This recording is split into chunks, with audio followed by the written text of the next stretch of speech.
சாய்ராம். என் அன்பு செல்லமே, என்னுடைய தங்கமே, என்னை எப்பொழுதுமே குழந்தை என்று சொல்கிறீர்கள். நான் உங்களை அப்பா என்று சொல்கிறேன். நம்முடைய உறவானது மிகவும் சக்தி வாய்ந்தது என்று சொல்கிறீர்கள். ஆனால் நான் தண்ணீரில் தத்தளித்துக் கொண்டு இருக்கிறேன். என்னை ஏன் பார்க்கவே இல்லையே என்று நீ கேட்கிறாய். ஒன்று தெரிந்து கொள், நான் பார்க்காவிட்டால் நீ அந்த தண்ணியில் மூழ்கியிருப்பாய்.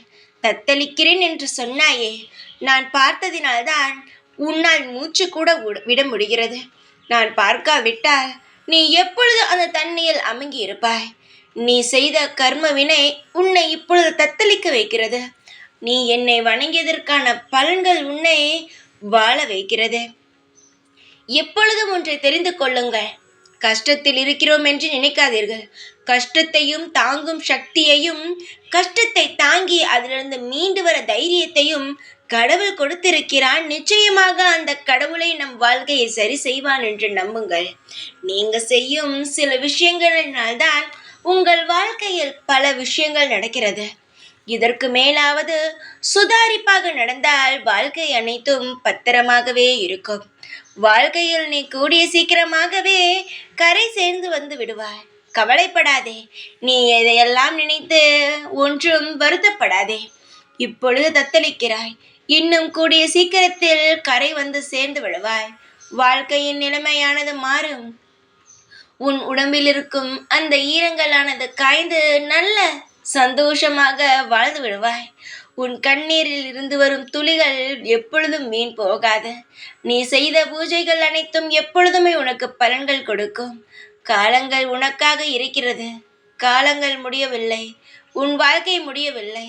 வாழ்க்கை இருக்கிறது.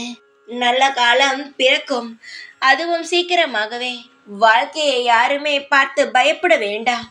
யோசித்து சிந்தித்து செயல்படும் பொழுது வாழ்க்கையில் அனைத்துமே நடந்துவிடும். பயமில்லாமல் இருந்தாலே நீ எப்பேறுபட்ட இடத்தில் தத்தளித்தாலும் உன்னால் நீந்தி வந்து விட முடியும். மூழ்கி விடுவோமோ என்று நினைக்காதே. எப்பொழுதுமே என்னுடைய பார்வை, கருணை பார்வை இருக்கும் இடத்தில் யாரையுமே நான் மூழ்க விட மாட்டேன். என்னுடைய பார்வையானது உன் மீது இருக்கிறது, புரிகிறதா? அதனால் நீ நிச்சயமாகவே மீண்டு உன் வாழ்க்கையில் சந்தோஷமான எதிர்காலத்துடன் வாழ்வாய். நீ என்னுடைய பிள்ளை.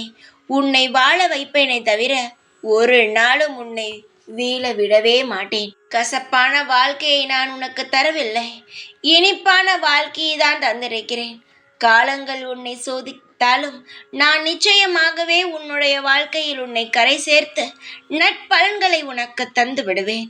சிரித்த முகத்துடன் இரு. வாழ்க்கையானது சிறப்பாகவே அமையும். கண்ணும் கருத்துமாக நான் உனக்குள் இருந்து அனைத்து வேலையும் செய்து தருவேன். தைரியமாக இரு. எப்பொழுதும் உன் கூடவே இருப்பேன். இந்த சாய்நாத். ஓம் சாய்ராம்.